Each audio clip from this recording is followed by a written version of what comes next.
ਵਾਹਿਗੁਰੂ ਜੀ ਕੀ ਫਤਿਹ। ਵਾਹਿਗੁਰੂ ਜੀ ਕਾ ਖਾਲਸਾ, ਵਾਹਿਗੁਰੂ ਜੀ ਕੀ ਫਤਿਹ। ਸੰਗਤ ਜੀ, ਅੱਜ ਅਸੀਂ ਸ਼ਬਦ ਲਿੱਤਾ ਹੈ, ਹਰ ਸਿਓ ਜਾਏ ਮਿਲਣਾ, ਸਾਧ ਸੰਗ ਰਹਿਣਾ, ਸੋ ਸੁਖ ਅੰਕ ਨਾ ਮਾਵੈ। ਅਸੀਂ ਧੰਨ ਧੰਨ ਗੁਰੂ ਅਰਜਨ ਦੇਵ ਪਾਤਸ਼ਾਹ ਜੀ ਦੀ ਸ਼ਹੀਦੀ ਦੀ ਅਸੀਂ ਲੜੀਵਾਰ ਕਥਾ ਕਰ ਰਹੇ ਹਾਂ। ਹਰ ਸਿਓ ਜਾਏ ਮਿਲਣਾ, ਇਹ ਵੀ ਪੰਜਵੇਂ ਪਾਤਸ਼ਾਹ ਦਾ ਉਚਾਰਿਆ ਹੋਇਆ ਸ਼ਬਦ ਹੈ।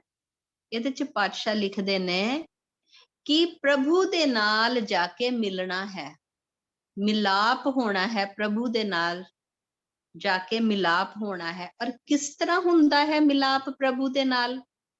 ਸਾਧ ਸੰਗ ਰਹਿਣਾ।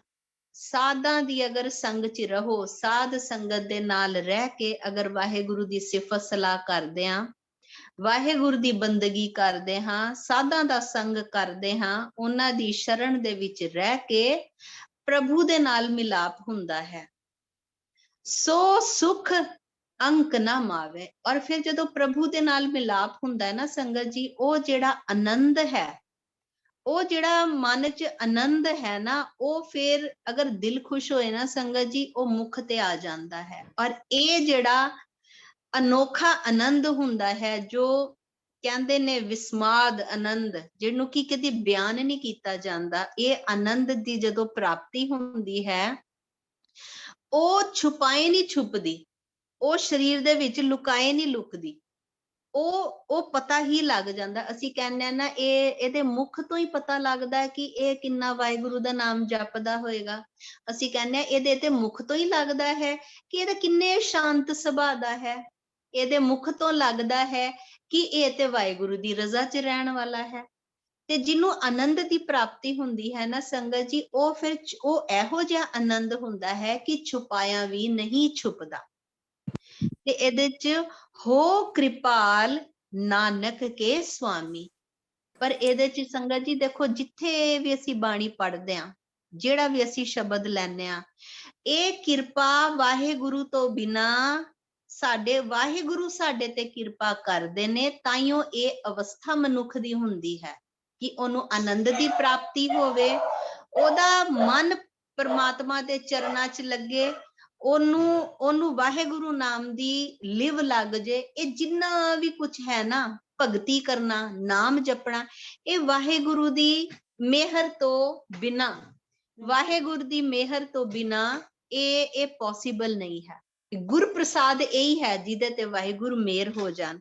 ਹੋ ਕਿਰਪਾਲ ਨਾਨਕ ਕੇ ਸੁਆਮੀ, ਕਿ ਜਿਹਦੇ ਤੇ ਵਾਹਿਗੁਰੂ ਇਹ ਮਿਹਰ ਕਰ ਦਿੰਦੇ ਨੇ, ਜਿਹਦੇ ਤੇ ਪ੍ਰਸੰਨ ਹੋ ਜਾਂਦੇ ਨੇ, ਹਰ ਚਰਨੈ ਸੰਗ ਸਮਾਵੇ। ਫਿਰ ਉਹਦੇ ਤੇ ਜਦੋਂ ਮਿਹਰ ਹੁੰਦੀ ਹੈ ਤੇ ਕੀ ਹੁੰਦਾ ਹੈ, ਉਹਦਾ ਜਿਹੜਾ ਚਿੱਤ ਹੈ ਨਾ, ਉਹ ਪ੍ਰਭੂ ਦੇ ਚਰਨਾਂ ਦੇ ਵਿੱਚ ਜੁੜ ਜਾਂਦਾ ਹੈ।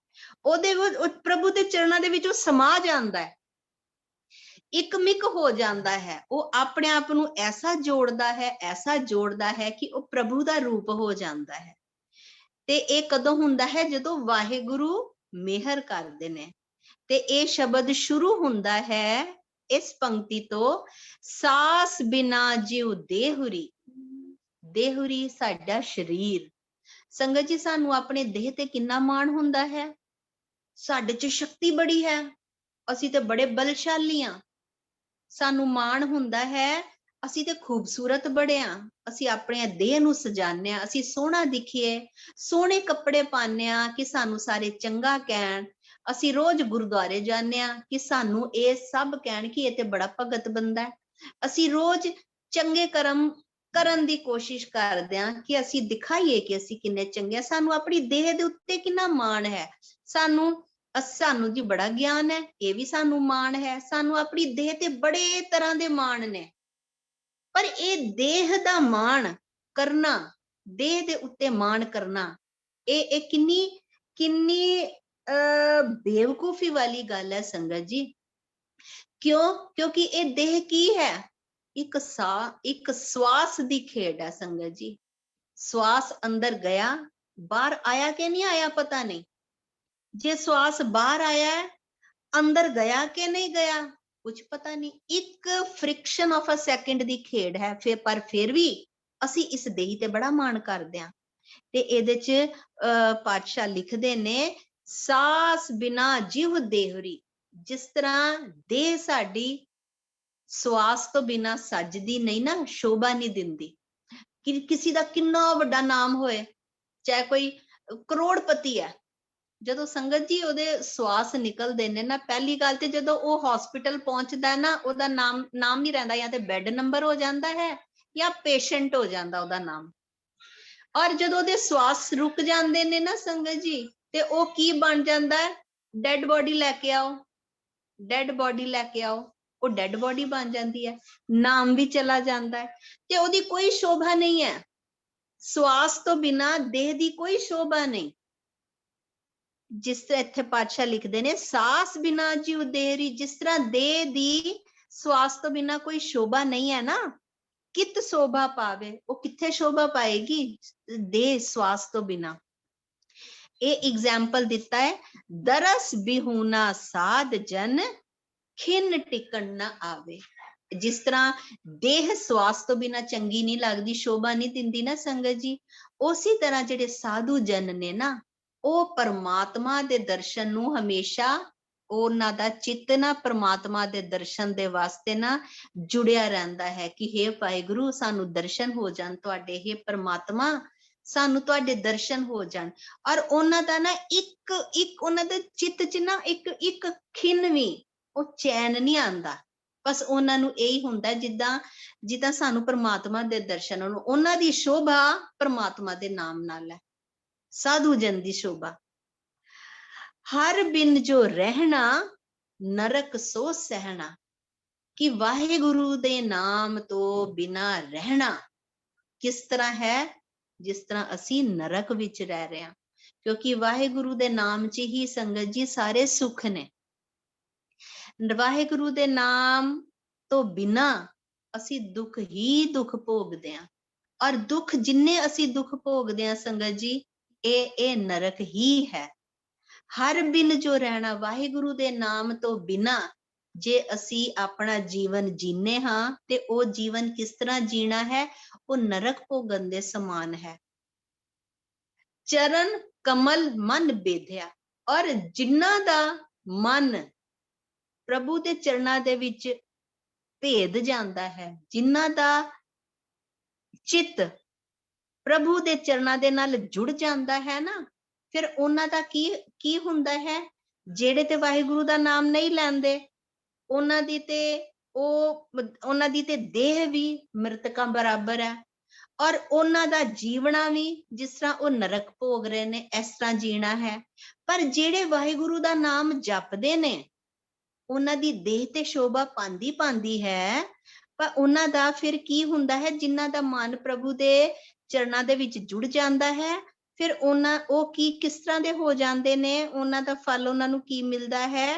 ਹਰ ਰਸਕ ਬੈਰਾਗੀ ਨਾਮ ਲਿਵ ਲਾਗੀ। ਉਹ ਫਿਰ ਵਾਹਿਗੁਰੂ ਦੇ ਨਾਮ 'ਚ ਉਹ ਬੈਰਾਗੀ ਹੋ ਜਾਂਦੇ ਨੇ, ਉਹ ਰਸਿਕ ਹੋ ਜਾਂਦੇ ਨੇ। ਉਹ ਵਾਹਿਗੁਰੂ ਦੇ ਨਾਮ ਜਪ ਕੇ ਉਹਨਾਂ 'ਚ ਵਾਹਿਗੁਰੂ ਦੇ ਨਾਮ ਦਾ ਅੰਮ੍ਰਿਤ ਉਹਨਾਂ ਦਾ ਭਰਿਆ ਜਾਂਦਾ ਹੈ। ਉਹ ਰਸੀਏ ਬਣ ਜਾਂਦੇ ਨੇ, ਵਾਹਿਗੁਰੂ ਦੇ ਨਾਮ 'ਚ ਉਹ ਭਿੱਜ ਜਾਂਦੇ ਨੇ ਔਰ ਬੈਰਾਗੀ ਹੋ ਜਾਂਦੇ ਨੇ। ਬੈਰਾਗੀ ਕਿਸ ਤਰ੍ਹਾਂ ਹੋ ਜਾਂਦੇ ਨੇ? ਹੇ ਵਾਹਿਗੁਰੂ ਤੁਸੀਂ ਸਾਨੂੰ ਦਰਸ਼ਨ ਕਦੋਂ ਦਓਗੇ? ਹੇ ਵਾਹਿਗੁਰੂ ਤੁਸੀਂ ਸਾਡੇ ਤੇ ਮਿਹਰ ਕਦੋਂ ਕਰੋਗੇ? ਹੇ ਵਾਹਿਗੁਰੂ ਤੁਸੀਂ ਸਾਡਾ ਪਾਰ ਉਤਾਰਾ ਕਦੋਂ ਕਰੋਗੇ? ਉਹ ਬੈਰਾਗੀ ਹੋ ਜਾਂਦੇ ਨੇ। ਕਿਹੜੇ ਹੁੰਦੇ ਨੇ? ਜਿਨ੍ਹਾਂ ਨੂੰ ਨਾਮ ਦੀ ਲਿਵ ਲੱਗ ਜਾਂਦੀ ਹੈ। ਹਰ ਰਸਿਕ ਬੈਰਾਗੀ ਨਾਮ ਲਿਵ ਲਾਗੀ। ਜਿਨ੍ਹਾਂ ਦਾ ਪ੍ਰਭੂ ਦੇ ਨਾਲ ਚਿੱਤ ਜੁੜ ਜਾਂਦਾ ਹੈ, ਜਿਨ੍ਹਾਂ ਨੂੰ ਉਹਨਾਂ ਦੇ ਨਾਮ ਦੀ ਲਿਵ ਲੱਗ ਜਾਂਦੀ ਹੈ, ਫਿਰ ਉਹਨਾਂ ਦਾ ਕੀ ਹੁੰਦਾ ਹੈ? ਕਤਹੁ ਨਾ ਜਾਏ ਨਿਖੇਧਿਆ। ਫਿਰ ਉਹਨਾਂ ਦਾ ਕਿਤੇ ਵੀ ਬੇਕਦਰੀ ਨਹੀਂ ਹੁੰਦੀ, ਹਰੇਕ ਜਗ੍ਹਾ ਉਹਨਾਂ ਨੂੰ ਆਦਰ ਸਨਮਾਨ ਮਿਲਦਾ ਹੈ। ਸੰਗਤ ਜੀ ਅਸੀਂ 2 ਪੰਕਤੀਆਂ ਬਾਣੀ ਦੀਆਂ ਪੜ੍ਹ ਲੈਂਦੇ ਹਾਂ ਤੇ ਸਾਨੂੰ ਕਿੰਨਾ ਆਦਰ ਸਤਿਕਾਰ ਮਿਲਦਾ ਹੈ। ਅਸੀਂ 2 ਸ਼ਬਦ ਪੜ੍ਹਦੇ ਹਾਂ, ਸਾਨੂੰ ਕਿੰਨਾ ਆਦਰ ਮਾਣ ਮਿਲਦਾ ਹੈ। ਪਰ ਇਹ ਆਦਰ ਮਾਣ ਸਾਨੂੰ ਇੱਥੇ ਤੇ ਮਿਲਦਾ ਹੀ ਮਿਲਦਾ ਹੈ, ਸਾਨੂੰ ਵਾਹਿਗੁਰੂ ਦੀ ਦਰਗਾਹ ਦੇ ਵਿੱਚ ਵੀ ਇਹ ਇੱਜ਼ਤ ਬਖਸ਼ੀ ਜਾਂਦੀ ਹੈ। ਇਸ ਲਈ ਨਾਮ, ਵਾਹਿਗੁਰੂ ਦਾ ਨਾਮ ਜਪਣਾ और वाहिगुरु दा नाम जिस तरह मर्जी जपो, चाहे वाहिगुरु करके जपो, चाहे तुसी कीर्तन करो, चाहे तुसी कथा करो, चाहे तुसी ये सरवण करो, क्योंकि सरवण करना सारे नालों मुश्किल है सरवण करना, क्योंकि एक चित एक मन जोड़ के सरवण करना ये भी बहुत वड्डी भगती है संगत जी। ते हर स्यो जाए मिलना, साध संग रहना, सो सुख अंक ना मावे, हो कृपाल नानक के स्वामी, हर चरणै संग समावे। संगत जी ये सी अज वाला शब्द, जे बाचों समय बचेगा ते असी शब्द करांगे, असी इकट्ठा पातशाह दी अगे असी कंटिन्यू करदे हां। पिछले सैटरडे असी कीता सी जदों पातशाह नूं रेता पातशाह दे उत्ते भखदी हुई रेता सीस तो पवाई गई। संगत जी सतनाम श्री वाहेगुरु, धन धन गुरु अर्जन देव पातशाह जी। संगत जी बाणी च आंदा है, बाणी प्रभ की सबको बोले, आप अडोल न कबहू डोले। पातशाह अडोल बैठे ने। 3 दिन हो गए संगत जी। पहले दिन पातशाह नूं कोई जल नहीं, कोई प्रशादा नहीं, और पातशाह ने अपने मुख तो भी बचन करता कि असी ना जल छकांगे, ना भोजन छकांगे, ना असी नींद लावांगे। दूसरे दिन संगत जी उबलदी हुई देग च पातशाह नूं बिठाया गया। शरीर पूरा छालियां दे नाल भर गया। त्वचा पातशाह दी गल गई। तीसरे दिन पातशाह नूं तत्ती रेता दा आसन बना के ओदे ते बिठा के और सीस दे उत्तों एक रस रेता पाई गई। संगत जी 6.5 घंटे पातशाह दे अडोलता देख के, पातशाह दी ए जो अजर जरिया पातशाह ने, रात नूं सारे सिद्ध पीर देवते पातशाह नूं गुप्त रूप विच नतमस्तक होण आए। सारे पातशाह नूं नतमस्तक होण आए और पातशाह नूं कहंदे ने, कहंदे ए आप ही हो जो ये सब झल सक रहे हो। संगत जी रात हो जाती है।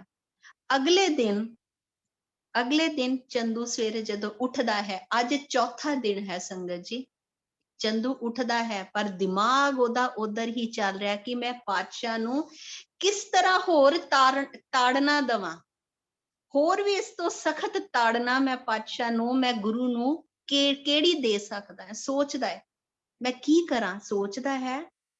उबलदी हुई देग च बिठाया, भखदी हुई रेता सीस तो पवाई, इन्हां ने दुख नहीं माणिया, इन्हां नूं दुख नहीं लग्या।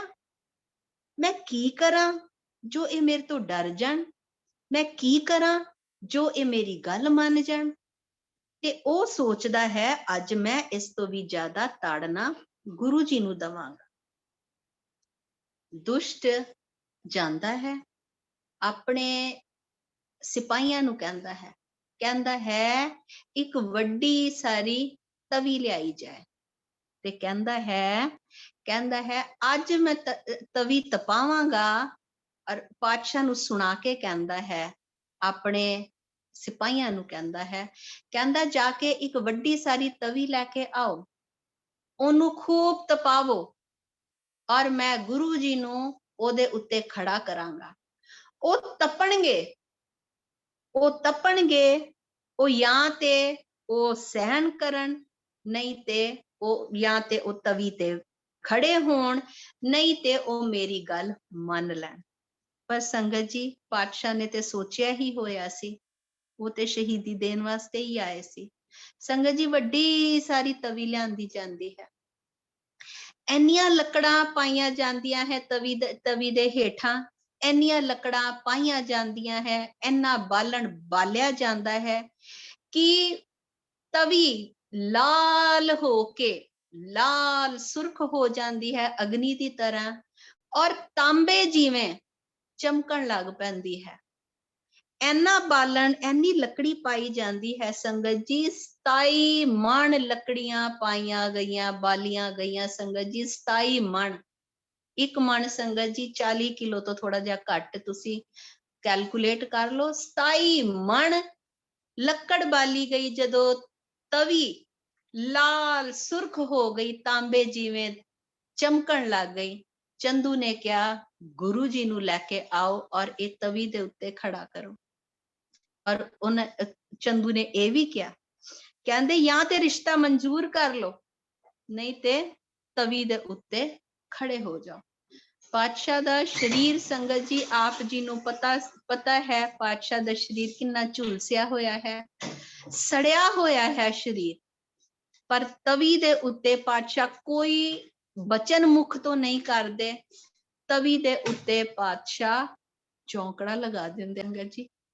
ਸੰਗਤ ਜੀ, ਝੁਲਸਿਆ ਹੋਇਆ ਸਰੀਰ, ਅਗਰ ਸਾਡਾ ਤਵੇ ਤੇ ਵੀ, ਗਰਮ ਤਵੇ ਤੇ ਹੱਥ ਲੱਗ ਜਾਂਦਾ ਨਾ, ਤੇ ਸਾਡਾ ਮਾਸ ਚਿਪਕ ਜਾਂਦਾ। ਜਦੋਂ ਪਾਤਸ਼ਾਹ ਨੇ ਚੌਂਕੜਾ ਲਗਾਇਆ ਤਵੀ ਦੇ ਉੱਤੇ, ਈਵਨ ਚੰਡਾਲਾਂ 'ਚ ਹਾਹਾਕਾਰ ਮਚ ਗਈ ਕਿ ਇਹ ਕੀ ਹੋ ਰਿਹਾ ਹੈ, ਇਹ ਕੀ ਹੋ ਰਿਹਾ ਹੈ। ਚੰਦੂ ਤੇ ਚੰਡਾਲਾਂ ਤੋਂ ਵੀ ਵੱਧ ਪਾਪ ਕਰ ਰਿਹਾ ਹੈ, ਇਹ ਕੀ ਹੋ ਰਿਹਾ ਹੈ। ਚੰਡਾਲਾਂ 'ਚ ਵੀ ਹਾਹਾਕਾਰ ਮਚ ਗਈ ਕਿ ਇਹ ਤੇ ਪਾਪ ਦੀ ਅਤੀ ਹੋ ਗਈ ਹੈ। ਉੱਥੋਂ ਜਿਹੜੇ ਸਿੱਖ ਪਾਤਸ਼ਾਹ ਦੇ ਬੈਠੇ ਸੀ, ਉਹ ਵੀ ਚੀਕਣ ਲੱਗ ਗਏ, ਚਿਲਾਣ ਲੱਗ ਗਏ। ਉਹਨਾਂ ਨੂੰ ਇੱਕ ਤੇ ਪਾਤਸ਼ਾਹ ਨੇ ਮਨਾ ਕੀਤਾ ਸੀ ਕਿ ਤੁਸੀਂ ਲਾਗੇ ਨਹੀਂ ਆਣਾ, ਤੁਸੀਂ ਕੁਝ ਕਰਾਮਾਤ ਨਹੀਂ ਕਰਨੀ ਹੈ। ਉਹ ਵੀ ਚੀਕ ਰਹੇ ਨੇ, ਉਹਨਾਂ ਦਾ ਬਸ ਨਹੀਂ ਚੱਲ ਰਿਹਾ। ਉਹ ਪਾਤਸ਼ਾਹ ਨੂੰ ਬਚਾਉਣਾ ਚਾਹੁੰਦੇ ਨੇ, ਪਰ ਉਹਨਾਂ ਨੂੰ ਬੰਨਿਆ ਹੋਇਆ ਹੈ ਸੰਗਤ ਜੀ। ਤੇ ਸੰਗਤ ਜੀ, ਜੋ ਇਹ ਸਾਰੀ ਕਥਾ ਇਹ ਹੈ, ਇਹ ਕਵੀ ਸੰਤੋਖ ਜੀ ਨੇ ਲਿਖੀ ਹੈ, ਕਿਉਂਕਿ ਕਵੀ ਸੰਤੋਖ ਜੀ ਵੀ ਬ੍ਰਹਮ ਗਿਆਨੀ ਸੀ ਸੰਗਤ ਜੀ। ਉਹਨਾਂ ਨੂੰ ਦ੍ਰਿਸ਼ਟੀ ਸੀ, ਉਹ ਇਹ ਸਭ ਚੀਜ਼ਾਂ ਦੇਖ ਪਾਉਂਦੇ ਸੀ, ਤੇ ਉਹਨਾਂ ਨੇ ਇਹ ਬਿਆਨ ਕੀਤੀਆਂ ਸੰਗਤ ਜੀ। ਉਹਨਾਂ ਨੇ ਇਹ ਸਭ ਗੱਲਾਂ ਲਿਖੀਆਂ। ਉਹਨਾਂ ਨੇ ਲਿਖਿਆ ਹੈ, ਉਹਨਾਂ ਨੇ ਇਹਦੇ 'ਚ ਲਿਖਿਆ ਹੈ, ਉਹਨਾਂ ਨੇ ਲਿਖਿਆ ਹੈ ਕਿ ਅੱਗ ਵੀ ਡਰ ਗਈ, ਅੱਗ ਵੀ ਡਰ ਗਈ। ਪਰ ਸੰਗਤ ਜੀ, ਅੱਗ ਨੂੰ ਵੀ ਪਾਤਸ਼ਾਹ ਨੇ ਕਿਹਾ ਸੀ ਕਿ ਅਗਨੀ, ਤੂੰ ਆਪਣਾ ਕੰਮ ਕਰਨਾ ਹੈ, ਅਸੀਂ ਆਪਣਾ ਕੰਮ ਕਰਨਾ ਹੈ। ਕਵੀ ਜੀ ਨੇ ਲਿਖਿਆ ਹੈ, ਚਾਰੋਂ ਤਰਫ ਅੱਗ ਬਰਸੇ, ਸੇਕ ਸੀ ਤਨ ਸਾੜਦਾ, ਛਾਲੇ ਛਾਲੇ ਹੋ ਗਿਆ ਜੁੱਸਾ। ਜੁੱਸਾ ਸੰਗਤ ਜੀ ਸਰੀਰ ਨੂੰ ਕਹਿੰਦੇ ਨੇ। ਚਾਰੋਂ ਤਰਫੋਂ ਅੱਗ ਬਰਸੇ, ਸੇਕ ਸੀ ਤਨ ਸਾੜਦਾ, ਛਾਲੇ ਛਾਲੇ ਹੋ ਗਿਆ ਜੁੱਸਾ, ਸੱਚੀ ਸਰਕਾਰ ਦਾ। ਸਾਈਂ ਮੀਆਂ ਮੀਰ ਡਿੱਠਾ, ਹਾਲ ਆ ਜਦ ਯਾਰ ਦਾ, ਹੋ ਵਿਆਕੁਲ ਰੋ ਪਿਆ, ਚੀਖੇ ਤੇ ਢਾਹੀ ਮਾਰਦਾ। ਸੁਨ ਕਿਹਾ ਸਤਿਗੁਰਾਂ, ਮੀਆਂ छोड़ो प्रीति चाम से, क्या हुआ तन तप रहा है, मन शांत है हरि नाम से। क्या हुआ तन तप रहा, मन शांत है हरि नाम से। संगत जी, उथे उस समय च गुप्त रूप विच साईं मियां मीर जी भी सीगे, सामने खड़े सी, ਪਰ ਉੱਥੇ ਸਿੱਖਾਂ ਨੂੰ ਨਹੀਂ ਦਿਖਾਈ ਦੇ ਰਹੇ ਸੀ, ਪਾਤਸ਼ਾਹ ਨੂੰ ਸਭ ਦਿਖਾਈ ਦੇ ਰਹੇ ਸੀ। ਸਾਈਂ ਜੀ ਨੂੰ ਕਹਿੰਦੇ ਨੇ, ਸਾਈਂ ਜੀ, ਇਹ ਸਰੀਰ ਦੇ ਨਾਲ ਇੰਨੀ ਪ੍ਰੀਤੀ ਨਹੀਂ ਕਰੀਦੀ। ਜੇ ਸਾਡਾ ਸਰੀਰ ਤਪ ਰਿਹਾ ਹੈ ਤੇ ਕੀ ਹੋ ਗਿਆ? ਸਾਡਾ ਮਨ ਵਾਹਿਗੁਰੂ ਦੇ ਨਾਮ ਦੇ ਨਾਲ, ਸਾਡਾ ਮਨ ਠੰਡਾ ਹੈ, ਸਾਡਾ ਮਨ ਵਾਹਿਗੁਰੂ ਦੇ ਨਾਮ ਤੋਂ ਠੰਡਾ ਹੈ। ਸੰਗਤ ਜੀ, ਪਾਤਸ਼ਾਹ ਦੀਆਂ ਤਲੀਆਂ ਸੜ ਚੁੱਕੀਆਂ ਸੀ, ਮਾਸ ਤਵੀ ਦੇ ਨਾਲ ਚਿਪਕਿਆ। ਤਵੀ ਨੂੰ ਚੰਦੂ ਠੰਡਾ ਨਹੀਂ ਹੋਣ ਦੇ ਰਿਹਾ, ਲੱਕੜਾਂ ਪਾਈ ਜਾ ਰਿਹਾ ਔਰ ਬੋਲੀ ਜਾ ਰਿਹਾ, ਹੋਰ ਲੱਕੜ ਪਾਓ, ਹੋਰ ਲੱਕੜ ਪਾਓ। ਪਾਤਸ਼ਾਹ ਚੌਂਕੜਾ ਲਗਾ ਕੇ ਤਵੀ ਦੇ ਉੱਤੇ ਬੈਠੇ ਨੇ ਔਰ ਉਹਨਾਂ ਦੀ ਅੰਦਰ ਦੀ ਅਵਸਥਾ, ਅੰਦਰ ਉਹਨਾਂ ਦੇ ਚੱਲ ਰਿਹਾ ਹੈ, ਤੇਰਾ ਕੀਆ ਮੀਠਾ ਲਾਗੇ, ਹਰ ਨਾਮ ਪਦਾਰਥ ਨਾਨਕ ਮੰਗੈ। ਸੰਗਤ ਜੀ, ਅਸੀਂ ਅੰਦਰੋਂ ਦੀ ਦੁਖੀ ਹੋਈਏ ਨਾ, ਅੰਦਰੋਂ ਸਾਡਾ ਮਨ ਦੁਖੀ ਹੋਏ ਤੇ ਸਾਡਾ ਸਰੀਰ ਤੇ ਵੀ ਨਾ ਦਿਖਣ ਲੱਗ ਪੈਂਦਾ। ਪਰ ਪਾਤਸ਼ਾਹ ਦਾ ਸਰੀਰਿਕ ਰੂਪ ਤੋਂ ਇੰਨਾ ਦੁੱਖ ਝੇਲ ਰਹੇ ਸੀ, ਇੰਨਾ ਝੇਲ ਰਹੇ ਸੀ, ਪਰ ਉਹਨਾਂ ਦਾ ਮਨ ਠੰਡਾ ਵਾਹਿਗੁਰੂ ਦੇ ਨਾਮ ਦੇ ਨਾਲ, ਉਹਨਾਂ ਦੇ ਮਨ 'ਚ ਆਨੰਦ, ਅਡੋਲਤਾ, ਉਹਨਾਂ ਦਾ ਚਿੱਤ ਵਾਹਿਗੁਰੂ ਦੇ ਨਾਲ ਜੁੜਿਆ ਹੋਇਆ। ਜੋ ਅਗਨੀ ਦਾ ਤਾਪ ਸੀ, ਜੋ ਅਗਨੀ ਦਾ ਸੇਕ ਸੀ, ਜੋ ਇਹ ਸਾਰੀਆਂ ਜੋ ਤਰਾਸ ਸੀਗੇ, ਇਹ ਪਾਤਸ਼ਾਹ ਦੇ ਮੁਖ ਦੇ ਉੱਤੇ ਨਹੀਂ, ਪਾਤਸ਼ਾਹ ਨੇ ਆਪਣੇ ਮੁਖ ਦੇ ਉੱਤੇ ਕੁਛ ਨਹੀਂ ਆਣ ਦਿੱਤਾ ਸੰਗਤ ਜੀ। ਇਹ ਚੰਦੂ ਨੂੰ ਦੇਖ ਕੇ ਇਹ ਤਾਂ ਵੀ ਅੰਦਾਜ਼ਾ ਨਹੀਂ ਹੋਇਆ ਕਿ ਇਹ ਕਰਾਮਾਤ ਤੋਂ ਵੀ ਵੱਡੀ ਕਰਾਮਾਤ ਹੈ ਜੋ ਪਾਤਸ਼ਾਹ ਚੱਲ ਰਹੇ ਨੇ। ਇਹ ਆਮ ਪੁਰਸ਼ ਨਹੀਂ ਹੈ ਜੋ ਇਹ ਸਭ ਚੱਲ ਰਹੇ ਨੇ, ਜੋ ਇਹ ਅਜਰਤਾ ਜਰ ਰਹੇ ਨੇ, ਇਹ ਆਮ ਪੁਰਸ਼ ਤੇ ਕੋਈ ਕਰ ਸਕਦਾ ਹੀ ਨਹੀਂ। ਪਰ ਚੰਦੂ ਨੂੰ ਇਹ ਸਮਝ ਆ ਹੀ ਨਹੀਂ ਰਿਹਾ ਸੀ। ਚੰਦੂ ਸਿਰਫ ਇਸੇ ਉਹਦਾ ਦਿਮਾਗ ਇੱਕੋ ਪਾਸੇ ਚੱਲ ਰਿਹਾ ਸੀ ਕਿ ਮੈਂ ਤਸੀਹੇ ਤੇ ਤਸੀਹੇ ਦੇ ਦਾਂ, ਮੈਂ ਹੋਰ ਇਹਨਾਂ ਨੂੰ ਕਿੱਦਾਂ ਡਰਾ ਲਵਾਂ, ਮੈਂ ਕਿਸ ਤਰ੍ਹਾਂ ਆਪਣਾ ਕੰਮ ਕਰਵਾ ਲਵਾਂ। ਪਰ ਸੰਗਤ ਜੀ, ਖੁਦਾ ਨੂੰ ਕੌਣ ਡਰਾ ਸਕਦਾ? ਪਾਤਸ਼ਾਹ ਖੁਦ ਖੁਦਾ। ਤੇ ਤਵੀ ਦੇ ਉੱਤੇ ਪਾਤਸ਼ਾਹ ਬੈਠੇ, ਚੰਦੂ ਲੱਕੜਾਂ ਪਾਈ ਜਾ ਰਿਹਾ। ਸੰਗਤ ਜੀ, 3.5 ਘੰਟੇ ਪਾਤਸ਼ਾਹ ਤਵੀ ਦੇ ਉੱਤੇ ਬੈਠੇ। ਚੰਦੂ 3.5 ਘੰਟੇ ਬਾਅਦ ਚੰਦੂ ਨੇ ਕਿਹਾ ਕਿ ਗੁਰੂ ਜੀ ਨੂੰ ਉਤਾਰ ਲਓ। ਸੰਗਤ ਜੀ, ਗੁਰੂ ਜੀ ਪਾਤਸ਼ਾਹ ਉਹਦੇ ਤੋਂ ਉਤਰੇ ਔਰ ਆਕੇ ਆਪਣੇ ਸਥਾਨ ਤੇ ਬੈਠ ਗਏ। ਚੰਦੂ ਸੋਚਦਾ ਹੈ ਕਿ ਮੈਂ ਤਾਂ ਤਸੀਹੇ ਬੜੇ ਦਿੱਤੇ, ਹੁਣ ਮੈਂ ਆਪਣੀ ਗੱਲ ਮਨਾਉਂਦਾ ਹੈ, ਔਰ ਜੇ ਇਹ ਨਹੀਂ ਮੰਨੇ ਨਾ ਤੇ ਮੈਂ ਇਸ ਤੋਂ ਵੱਡਾ ਹੋਰ ਕੀ ਤਰਾਸ ਦੇ ਸਕਦਾ। ਉਹਦਾ ਦਿਮਾਗ ਉਧਰ ਹੀ ਚੱਲੀ ਜਾ ਰਿਹਾ। ਫਿਰ ਉਹ ਉੱਚੀ ਨਾਲ ਆਪਣੇ ਸਿਪਾਹੀਆਂ ਨੂੰ ਕਹਿੰਦਾ ਹੈ ਕਿ ਬੁਲਾਣ ਤੇ ਇਹ ਬੋਲਦੇ ਨਹੀਂ ਹੈ ਗੁਰੂ ਜੀ, ਚੁੱਪ ਬੈਠੇ ਨੇ ਗੁਰੂ ਜੀ, ਕੁਛ ਬਚਨ ਨਹੀਂ ਕਰ ਰਹੇ, ਬੋਲ ਨਹੀਂ ਰਹੇ, ਬੁਲਾਓ ਤਾਂ ਵੀ ਨਹੀਂ ਬੋਲ ਰਹੇ। ਤੇ ਹੁਣ ਇਹ ਮੇਰਾ ਕਿਹਾ ਨਹੀਂ ਮੰਨ ਰਹੇ, ਤੇ ਹੁਣ ਕੀ ਕਰਾਂਗੇ ਕਿ ਕੱਲ ਨੂੰ ਹੁਣ ਇਹਨਾਂ ਦਾ ਧਰਮ ਭੰਗ ਕਰਾਂਗੇ ਅਸੀਂ। ਆਪਣੇ ਸਿਪਾਹੀਆਂ ਨੂੰ ਕਹਿੰਦਾ ਜਾਓ ਜਾ ਕੇ ਦੇਖੋ ਕੋਈ ਗਾਂ ਮਰੀ ਹੋਏ ਤੇ ਉਹਦਾ ਚੰਮ ਲੈ ਕੇ ਆਓ, ਅਸੀਂ ਗੁਰੂ ਜੀ ਨੂੰ ਉਹਦੇ ਵਿੱਚ, ਉਹ ਚੰਮ ਦੇ ਵਿੱਚ ਮੜਾਂਗੇ। ਔਰ ਅਗਰ ਕੋਈ ਗਾਂ ਨਹੀਂ ਵੀ ਮਰੀ ਤੇ ਗਾਂ ਤੁਸੀਂ ਮਾਰੋ ਔਰ ਸਵੇਰ ਤੱਕ ਉਹਦਾ ਚੰਮ ਲੈ ਕੇ ਆਓ, ਅਸੀਂ ਗੁਰੂ ਜੀ ਨੂੰ ਉਸ ਚੰਮ ਦੇ ਵਿੱਚ ਮੜਾਂਗੇ। ਪਰ ਸੰਗਤ ਜੀ, ਪਾਤਸ਼ਾਹ ਨਹੀਂ ਚਾਹੁੰਦੇ ਸੀ ਕਿ ਉਹਨਾਂ ਦੇ ਕਰਕੇ ਕਿਸੇ ਦੀ ਜੀਵ ਦੀ ਹੱਤਿਆ ਹੋਏ। ਤੇ ਪਾਤਸ਼ਾਹ ਆਪਣੇ ਸਥਾਨ ਤੇ ਬੈਠੇ। ਸੰਗਤ ਜੀ, ਰਾਤ ਹੋ ਜਾਂਦੀ ਹੈ। ਚੰਦੂ ਆਪਣੇ ਘਰ ਵੱਲ ਚਲਾ ਜਾਂਦਾ ਹੈ ਆਪਣੇ ਸਿਪਾਹੀਆਂ ਨੂੰ ਇਹ ਆਰਡਰ ਦੇ ਕੇ। ਚੰਦੂ ਦੀ ਨੂੰਹ ਨੂੰ ਜਦੋਂ ਘਰ ਪਤਾ ਚੱਲਦਾ ਹੈ ਕਿ ਪਾਤਸ਼ਾਹ ਨੂੰ ਅੱਜ ਤੱਤੀ ਤਵੀ ਤੇ ਬਿਠਾਇਆ ਗਿਆ, ਪਾਤਸ਼ਾਹ ਨੂੰ ਇੰਨੇ ਤਸੀਹੇ ਦਿੱਤੇ ਜਾ ਰਹੇ ਨੇ, ਤੇ ਔਰ ਚੰਦੂ ਨੇ ਸਿਪਾਹੀਆਂ ਨੂੰ ਕਹਿ ਦਿੱਤਾ ਹੈ ਕਿ ਕੱਲ ਮਰੀ ਹੋਈ ਗਾਂ ਦਾ ਚੰਮ ਲੈ ਕੇ ਆਣਾ, ਉਹਦੇ ਚ ਪਾਤਸ਼ਾਹ ਨੂੰ ਮੜਨਾ ਹੈ। ਤੇ ਉਹ ਬੜੀ ਬਿਰਾਗ ਕਰਦੀ ਹੈ ਸੰਗਤ ਜੀ, ਉਹ ਵੇਟ ਕਰਦੀ ਹੈ, ਇੰਤਜ਼ਾਰ ਕਰਦੀ ਹੈ ਅੱਧੀ ਰਾਤ ਹੋਣ ਦਾ, ਔਰ ਪਾਤਸ਼ਾਹ ਦੇ ਕੋਲ ਉਹ ਜਾਂਦੀ ਹੈ, ਪਾਤਸ਼ਾਹ ਦੇ ਦਰਸ਼ਨ ਕਰਨ ਵਾਸਤੇ ਜਾਂਦੀ ਹੈ। ਫਿਰ ਉਹਨੂੰ ਸਿਪਾਹੀ ਜਾਣ ਨਹੀਂ ਦਿੰਦੇ, ਫਿਰ ਉਹ ਆਪਣੇ ਗਹਿਣਿਆਂ ਦਾ ਲਾਲਚ ਦਿੰਦੀ ਹੈ। ਸੰਗਤ ਜੀ, ਫਿਰ ਉਹ ਪਾਤਸ਼ਾਹ ਦੇ ਕੋਲ ਜਾਂਦੀ ਹੈ, ਹੱਥ ਜੋੜ ਕੇ ਬਿਰਾਗ ਕਰਦੀ ਹੈ, ਦੇਖਦੀ ਹੈ ਕਿ ਪਾਤਸ਼ਾਹ ਬੈਠੇ ਹੋਏ ਨੇ, ਸਰੀਰ ਸੜਿਆ ਹੋਇਆ ਹੈ, ਛਾਲੋ ਛਾਲੀ ਪਾਤਸ਼ਾਹ ਹੋਏ ਨੇ, ਛਾਲੇ ਫੁੱਟ ਗਏ ਨੇ, ਛਾਲਿਆਂ 'ਚ ਰੇਤਾ ਜੰਮੀ ਹੋਈ ਹੈ, ਤਲੀਆਂ ਸੜੀਆਂ ਹੋਈਆਂ ਨੇ, ਤਵਚਾ ਸੜੀ ਹੋਈ ਹੈ ਪਾਤਸ਼ਾਹ ਦੀ। ਉਹ ਬਹੁਤ ਬਿਰਾਗ ਕਰਦੀ ਹੈ, ਕਹਿੰਦੀ ਹੈ ਪਾਤਸ਼ਾਹ ਕਿਤੇ ਨਾ ਕਿਤੇ ਤੇ ਮੈਂ ਵੀ ਅਪਰਾਧਣ ਹੈ, ਕਿਉਂਕਿ ਮੈਂ ਚੰਦੂ ਦੇ ਘਰ ਵਿਆਹੀ ਹਾਂ। ਪਾਤਸ਼ਾਹ ਮੈਨੂੰ ਤੇ ਪਹਿਲੇ ਦਿਨ ਹੀ ਆਪਣੀ ਜਾਨ ਦੇ ਦੇਣੀ ਚਾਹੀਦੀ ਸੀ, ਆਪ ਜੀ ਨੂੰ ਇੰਨੇ ਤਸੀਹੇ ਦਿੱਤੇ ਜਾ ਰਹੇ ਨੇ। ਪਾਤਸ਼ਾਹ, ਇਹ ਮੇਰਾ ਸਹੁਰਾ ਹੈ, ਇਹ ਆਪ ਜੀ ਨੂੰ ਇੰਨੇ ਤਸੀਹੇ ਦੇ ਰਿਹਾ ਹੈ ਔਰ ਮੈਂ ਕੁਝ ਕਰ ਨਹੀਂ ਪਾ ਰਹੀ। ਇਹ ਮੈਂ ਵੀ ਇਸ ਦੋਸ਼ ਦੀ ਭਾਗੀਦਾਰ ਹਾਂ, ਕਿਉਂਕਿ ਮੈਂ ਇਸ ਘਰ 'ਚ ਰਹਿੰਦੀ ਹਾਂ। ਤੇ ਪਾਤਸ਼ਾਹ ਉਹਨੂੰ ਕਹਿੰਦੇ ਨੇ ਕਿ ਪੁੱਤਰੀ ਤੂੰ ਬਿਰਾਗ ਨਾ ਕਰ, ਕੱਲ ਨੂੰ ਅਸੀਂ ਆਪਣਾ ਸਰੀਰ ਤਿਆਗਣਾ ਹੈ ਤੇ ਅਸੀਂ ਤੈਨੂੰ ਵੀ ਆਪਣੇ ਨਾਲ ਲੈ ਜਾਾਂਗੇ। ਕਹਿੰਦੀ ਹੈ ਪਾਤਸ਼ਾਹ ਮੈਨੂੰ ਕੋਈ ਤੁਸੀਂ ਸੇਵਾ ਦੱਸੋ, ਮੈਂ ਆਪ ਜੀ ਦੇ ਵਾਸਤੇ ਕੀ ਕਰ ਸਕਦੀ ਹਾਂ। ਪਾਤਸ਼ਾਹ ਕਹਿੰਦੇ ਸਾਨੂੰ ਕੋਈ ਚਾਹ ਨਹੀਂ ਹੈ, ਸਾਨੂੰ ਕਿਸੇ ਚੀਜ਼ ਦਾ ਚਾਹ ਨਹੀਂ ਹੈ, ਤੇ ਤੂੰ ਆਪਣੇ ਘਰ ਜਾ, ਭਜਨ ਬੰਦਗੀ ਕਰ, ਔਰ ਅਸੀਂ ਤੈਨੂੰ ਕੱਲ ਆਪਣੇ ਨਾਲ ਅਸੀਂ ਤੈਨੂੰ ਲੈ ਚੱਲਾਂਗੇ। ਕੱਲ ਅਸੀਂ ਆਪਣਾ ਸਰੀਰ ਤਿਆਗਣਾ ਹੈ ਤੇ ਤੁਸੀਂ ਵੀ ਆਪਣਾ ਸਰੀਰ ਛੱਡ ਦੇਣਾ। ਤੇ ਸੰਗਤ ਜੀ ਉਹ ਚਲੀ ਜਾਂਦੀ ਹੈ।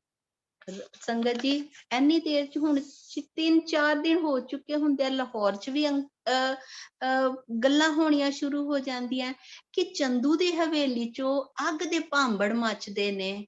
ਸੰਗਤ ਹੁਣ ਧੂੰਆਂ ਵੀ ਦਿਖਦਾ ਹੈ, ਅੱਗ ਦੇ ਭਾਂਬੜ ਮੱਚਦੇ ਨੇ, ਔਰ ਕਿਤੇ ਨਾ ਕਿਤੇ ਗੱਲਾਂ ਵੀ ਬਾਹਰ ਨਿਕਲਣੀਆਂ ਸ਼ੁਰੂ ਹੋ ਜਾਂਦੀਆਂ। ਸਾਰੀਆਂ ਸੰਗਤਾਂ ਪਰੇਸ਼ਾਨ ਨੇ ਕਿ ਗੁਰੂ ਜੀ ਪਾਤਸ਼ਾਹ ਜਦੋਂ ਦੇ ਗਏ ਨੇ ਇਹ ਵਾਪਸ ਨਹੀਂ ਆਏ, ਇਹ ਕੀ ਹੋ ਰਿਹਾ ਹੈ ਅੰਦਰ, ਕੋਈ ਪਤਾ ਨਹੀਂ ਚੱਲਦਾ।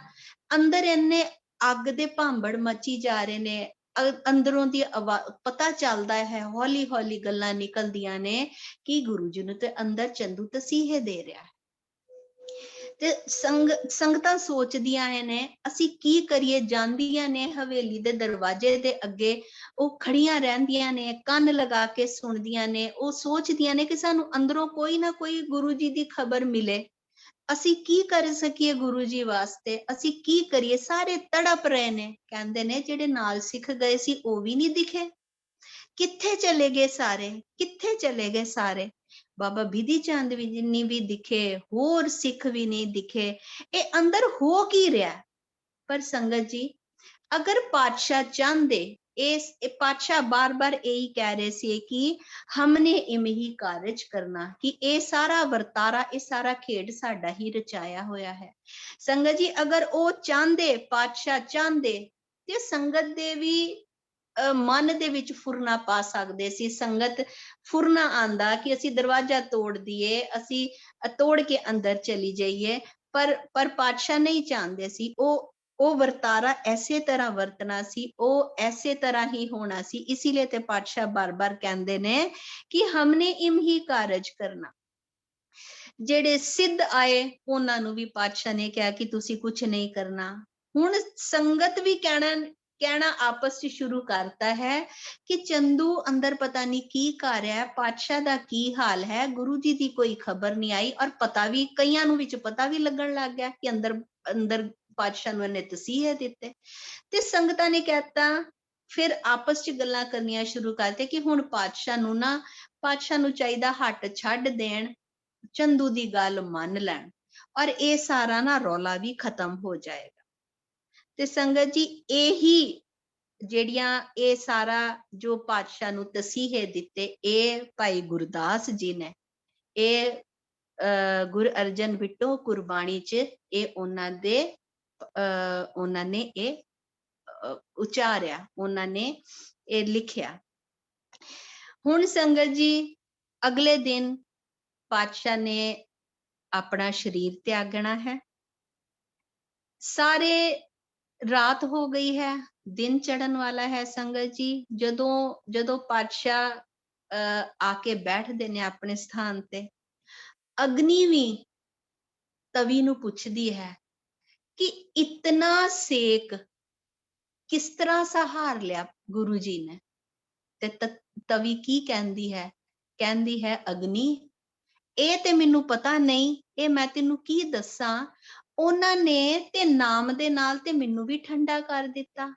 ਪਾਤਸ਼ਾਹ ਦਾ ਰੋਮ ਰੋਮ ਬਾਣੀ ਦੇ ਨਾਲ, ਨਾਮ ਦੇ ਨਾਲ ਇੰਨਾ ਭਿੱਜਿਆ ਹੋਇਆ ਸੀ ਕਿ ਉਹ ਤੱਤੀ ਤਵੀ ਵੀ ਕਹਿੰਦੀ ਹੈ ਅਗਨੀ ਨੂੰ ਕਿ ਮੈਂ ਤੈਨੂੰ ਕਿੱਦਾਂ ਦੱਸਾਂ, ਇਹ ਮੈਨੂੰ ਨਹੀਂ ਪਤਾ ਕਿ ਪਾਤਸ਼ਾਹ ਨੇ ਕਿੱਦਾਂ ਸਹਾਰਿਆ ਇੰਨਾ ਕੁਝ ਤੱਤੀ ਤਵੀ ਤੇ, ਕਿਸ ਤਰ੍ਹਾਂ ਪਾਤਸ਼ਾਹ ਨੇ ਇੰਨਾ ਸਭ ਕੁਝ ਝੇਲਿਆ।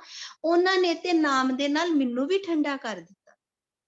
ਸੰਗਤ ਜੀ ਹੁਣ ਇਹ ਚੰਦੂ ਇਹੀ ਸੋਚੀ ਜਾ ਰਿਹਾ ਕਿ ਹੁਣ ਮੈਂ ਕੱਲ ਕੀ ਕਰਨਾ ਹੈ। ਦਿਨ ਚੜ੍ਹਦਾ ਹੈ ਤੇ ਫਿਰ ਆਂਦਾ ਹੈ, ਕਹਿੰਦਾ ਹੁਣ ਆਕੇ ਫਿਰ ਕਹਿੰਦਾ ਤੁਸੀਂ ਮੇਰੀ ਗੱਲ ਮੰਨ ਲਓ ਤੇ ਨਹੀਂ ਤੇ ਤੁਹਾਨੂੰ ਪਤਾ ਹੈ ਅੱਜ ਤੁਹਾਡੇ ਨਾਲ ਕੀ ਹੋਣਾ ਹੈ। ਅੱਜ ਤੁਹਾਡਾ ਉਹਨਾਂ ਨੇ ਧੰਨ ਧੰਨ ਗੁਰੂ ਅਰਜਨ ਦੇਵ ਪਾਤਸ਼ਾਹ ਜੀ ਨੇ ਤੇ ਸੁਣ ਲਿਆ ਹੁੰਦਾ ਜਦੋਂ ਕੱਲ ਆਪਣੇ ਸਿਪਾਹੀਆਂ ਨੂੰ ਹੁਕਮ ਕਰਕੇ ਗਿਆ ਹੁੰਦਾ ਚੰਦੂ ਕਿ ਉਹ ਲੈ ਕੇ ਆਓ, ਚੰਮ ਲੈ ਕੇ ਆਓ। ਤੇ ਪਾਤਸ਼ਾਹ ਚੰਦੂ ਨੂੰ ਕਹਿੰਦੇ ਨੇ, ਕਿਉਂਕਿ ਪਾਤਸ਼ਾਹ ਨਹੀਂ ਚਾਹੁੰਦੇ ਕਿ ਬਈ ਉਹਨਾਂ ਦੇ ਕਰਕੇ ਕਿਸੇ ਦੀ ਜੀਵ ਦੀ ਹੱਤਿਆ ਹੋਏ, ਤੇ ਇਸ ਲਈ ਪਾਤਸ਼ਾਹ ਇੱਕ ਫੁਰਨਾ ਬਣਾਉਂਦੇ ਨੇ, ਕਹਿੰਦੇ ਨੇ ਚੰਦੂ। ਅੱਗੇ ਤੇ ਪਾਤਸ਼ਾਹ ਚੰਦੂ ਨੂੰ ਚੰਦੂ ਕਹਿ ਕੇ ਬੁਲਾਉਂਦੇ ਨੇ, ਪਰ ਇਸ ਸਮੇਂ ਪਾਤਸ਼ਾਹ ਚੰਦੂ ਦਾ ਨਾਮ ਨਹੀਂ ਲੈਂਦੇ। ਕਹਿੰਦੇ ਆ ਭਾਈ ਅਸੀਂ ਰਾਵੀ ਤੇ ਜਾ ਕੇ ਇਸ਼ਨਾਨ ਕਰਨਾ ਚਾਹੁੰਦੇ ਹਾਂ, ਬਹੁਤ ਦਿਨ ਹੋ ਗਏ ਅਸੀਂ ਇਸ਼ਨਾਨ ਨਹੀਂ ਕੀਤਾ, ਸਾਡੇ ਨਾਲ ਸਾਡੇ ਪੰਜੋ ਸਿੱਖ ਵੀ ਜਾਣਗੇ, ਤੇ ਇੰਨੇ ਦਿਨ ਹੋ ਗਏ ਇਸ਼ਨਾਨ ਨਹੀਂ ਕੀਤਾ। ਇਹ ਸੁਣ ਕੇ ਸੰਗਤ ਜੀ ਚੰਦੂ ਖੁਸ਼ ਹੋ ਜਾਂਦਾ ਹੈ। ਉਹ ਕਹਿੰਦਾ ਹੈ ਰਾਵੀ ਦਾ ਠੰਡਾ ਪਾਣੀ,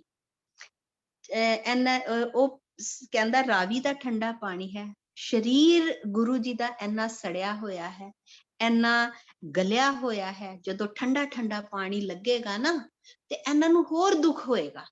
ਉਹ ਖੁਸ਼ ਹੋ ਜਾਂਦਾ ਹੈ ਔਰ ਉਹ ਸੋਚਦਾ ਹੈ ਕਿ ਗੁਰੂ ਜੀ ਨਾ ਮੇਰੇ ਇਸ ਗੱਲ ਤੋਂ ਡਰ ਗਏ ਨੇ ਕਿ ਵੀ ਗੁਰੂ ਜੀ ਨੂੰ ਮੈਂ ਚੰਮ ਦੇ ਵਿੱਚ ਮੜ ਦਾਂਗਾ, ਇਹ ਗੱਲ ਤੋਂ ਨਾ ਗੁਰੂ ਜੀ ਲੱਗਦਾ ਡਰ ਗਏ ਨੇ। ਤੇ ਉਹ ਕਹਿੰਦਾ ਠੀਕ ਹੈ ਤੁਸੀਂ ਇਸ਼ਨਾਨ ਕਰਨ ਜਾਓ। ਉਹ ਆਪਣੇ ਸਿਪਾਹੀਆਂ ਨੂੰ ਹੁਕਮ ਕਰਦਾ ਹੈ, ਕਹਿੰਦਾ ਗੁਰੂ ਜੀ ਇਸ਼ਨਾਨ ਕਰਨ ਵਾਸਤੇ ਜਾਣਗੇ, ਸਿੱਖ ਜਾਣਗੇ, ਪਰ ਉਹ ਆਪਣੇ 10 ਸਿਪਾਹੀ ਕਹਿੰਦੇ 10 ਸਿਪਾਹੀ ਨਾਲ ਜਾਣ, ਪੂਰੇ ਸ਼ਸਤਰਾਂ ਦੇ ਨਾਲ ਜਾਣ, ਸ਼ਸਤਰ ਤਲਵਾਰ ਢਾਲੇ ਭਾਲੇ ਸਾਰੇ ਲੈ ਕੇ ਜਾਣ, ਪਰ ਦੇਖਿਓ ਕਿ ਗੁਰੂ ਜੀ ਕਿਸੇ ਦੇ ਨਾਲ ਕੋਈ ਉਹਨਾਂ ਨੂੰ ਦੇਖੇ ਨਾ, ਔਰ ਤੁਸੀਂ ਗੁਰੂ ਜੀ ਨੂੰ ਲੈ ਕੇ ਜਾਓਗੇ, ਗੁਰੂ ਜੀ ਇੱਧਰ ਉੱਧਰ ਨਾ ਜਾਣ। 5 ਸਿਪਾਹੀ ਅੱਗੇ ਤੇ 5 ਸਿਪਾਹੀ ਗੁਰੂ ਜੀ ਦੇ ਪਿੱਛੇ ਹੋਣੇ ਚਾਹੀਦੇ ਨੇ। ਔਰ ਬਾਹਰ ਆਪਣੇ ਸਿਪਾਹੀਆਂ ਨੂੰ ਕਹਿੰਦਾ ਬਾਹਰ ਤੁਸੀਂ ਕਿਸੇ ਦੇ ਨਾਲ ਗੱਲ ਨਹੀਂ ਕਰਨੀ। ਆਪਣੇ ਸਿਪਾਹੀਆਂ ਨੂੰ ਹਿਦਾਇਤ ਦਿੰਦਾ ਹੈ ਕਿ ਕਿਉਂਕਿ ਬਾਹਰ ਵੀ ਸਿੱਖ ਸੀ, ਔਰ ਉਹਨਾਂ ਨੂੰ ਕਹਿੰਦਾ ਹੈ ਕਿ ਬਾਹਰ ਕਿਸੇ ਦੇ ਨਾਲ ਤੁਸੀਂ ਗੱਲ ਨਹੀਂ ਕਰਨੀ, ਔਰ ਗੁਰੂ ਜੀ ਨੂੰ ਆਪਣੀ ਸਟ੍ਰਿਕਟਲੀ ਨਿਗਰਾਨੀ 'ਚ ਰੱਖਣਾ ਹੈ ਕਿ ਗੁਰੂ ਜੀ ਕਿਤੇ ਇੱਧਰ ਉੱਧਰ ਨਾ ਜਾਣ। ਔਰ ਜਦੋਂ ਇਹ ਇਸ਼ਨਾਨ ਕਰਨ ਤੇ ਇਹਨਾਂ ਨੂੰ ਕੁਝ ਨਹੀਂ ਕਹਿਣਾ, ਇਹਨਾਂ ਨੂੰ ਇਸ਼ਨਾਨ ਕਰਨ ਦੇਣਾ। ਔਰ ਆਪਣੇ ਸਿਪਾਹੀਆਂ ਨੂੰ ਇਹ ਵੀ ਕਹਿੰਦਾ ਜੋ ਅਗਲਾ ਵੱਡਾ ਦਰਵਾਜ਼ਾ ਹੈ ਹਵੇਲੀ ਦਾ, ਉਸ ਤਰਫੋਂ ਨਹੀਂ ਜਾਣਾ, ਕਿਉਂਕਿ ਬਾਹਰ ਸਿੱਖ ਨੇ, ਸਿੱਖਾਂ 'ਚ ਰੌਲਾ ਪੈ ਜਾਏਗਾ। ਤੇ ਹਵੇਲੀ ਦੇ ਪਿੱਛੋਂ ਰਾਵੀ ਦਰਿਆ ਜਾਂਦਾ ਹੈ ਤੇ ਉੱਥੇ ਇੱਕ ਛੋਟਾ ਦਰਵਾਜ਼ਾ ਸੀ, ਤੇ ਚੰਦੂ ਕਹਿੰਦਾ ਹੈ ਕਿ ਉਸ ਦਰਵਾਜ਼ੇ ਤੋਂ ਗੁਰੂ ਸਾਹਿਬਾਨ ਨੂੰ ਲੈ ਕੇ ਜਾਣਾ ਹੈ। ਸੰਗਤ ਜੀ ਜਦੋਂ ਗੁਰੂ ਜੀ ਪਾਤਸ਼ਾਹ ਉੱਠ ਕੇ ਤੁਰਦੇ ਨੇ, ਇਹ ਪਾਤਸ਼ਾਹ ਦੀ ਅਖੀਰੀ ਯਾਤਰਾ, ਅੰਤਿਮ ਯਾਤਰਾ।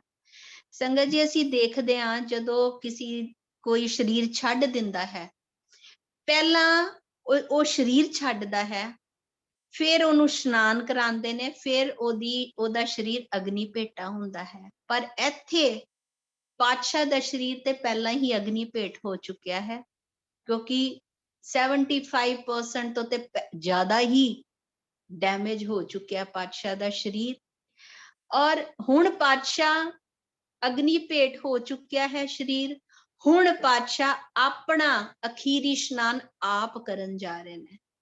ਪਾਤਸ਼ਾਹ ਉੱਠਦੇ ਨੇ, ਸਰੀਰ ਦੁਰਬਲ ਹੋ ਗਿਆ ਹੈ। ਪਾਤਸ਼ਾਹ ਉੱਠਦੇ ਨੇ, ਇੱਕ ਹੱਥ ਆਪਣਾ ਭਾਈ ਪਿਰਾਣਾ ਜੀ ਦੇ ਮੋਢੇ ਤੇ ਰੱਖਦੇ ਨੇ, ਦੂਸਰਾ ਹੱਥ ਭਾਈ ਲੰਗਾਹ ਜੀ ਦੇ ਮੋਢੇ ਤੇ ਰੱਖਦੇ ਨੇ, ਔਰ ਹੌਲੀ ਹੌਲੀ ਪਾਤਸ਼ਾਹ ਤੁਰਦੇ ਨੇ, ਕਿਉਂਕਿ ਤਲੀਆਂ ਵੀ ਸੜ ਚੁੱਕੀਆਂ ਨੇ। ਵੱਡਾ ਦਰਵਾਜ਼ਾ ਨਹੀਂ ਖੁੱਲਿਆ, ਛੋਟੇ ਦਰਵਾਜ਼ੇ ਤੋਂ ਜਦੋਂ ਪਾਤਸ਼ਾਹ ਬਾਹਰ ਜਾਂਦੇ ਨੇ, ਇੱਕ ਪਾਸੇ ਭਾਈ ਪਿਰਾਣਾ ਜੀ ਨੇ, ਦੂਸਰੇ ਪਾਸੇ ਭਾਈ ਲੰਗਾਹ ਜੀ ਨੇ। ਪਾਤਸ਼ਾਹ ਦਾ ਹੁਣ ਸੇਕ ਦੇ ਨਾਲ ਮੂੰਹ ਤੇ ਵੀ ਅਸਰ ਹੋ ਗਿਆ ਹੈ, ਦਾੜਾ ਵੀ ਝੁਲਸ ਗਿਆ ਹੈ, ਸਰੀਰ ਛਾਲੋ ਛਾਲੀ ਹੈ, ਪਾਤਸ਼ਾਹ ਨੇ ਸਿਰ ਦੇ ਉੱਤੇ ਇੱਕ ਛੋਟੀ ਜਿਹੀ ਦਸਤਾਰ ਸਜਾਈ ਹੋਈ ਹੈ। ਪੈਰਾਂ ਦੇ ਵਿੱਚ ਸਤਿਗੁਰਾਂ ਦੇ ਕੋਈ ਜੋੜਾ ਨਹੀਂ ਹੈ, ਤੇੜ ਸਿਰਫ ਕਛਹਿਰਾ ਹੈ। ਤੇ ਪਾਤਸ਼ਾਹ ਚਾਦਰ ਦੀ ਬੁੱਕਲ ਮਾਰ ਲੈਂਦੇ ਨੇ ਕਿ ਉਹਨਾਂ ਦੇ ਸਰੀਰ ਦੇ ਛਾਲੇ ਢੱਕੇ ਜਾਣ।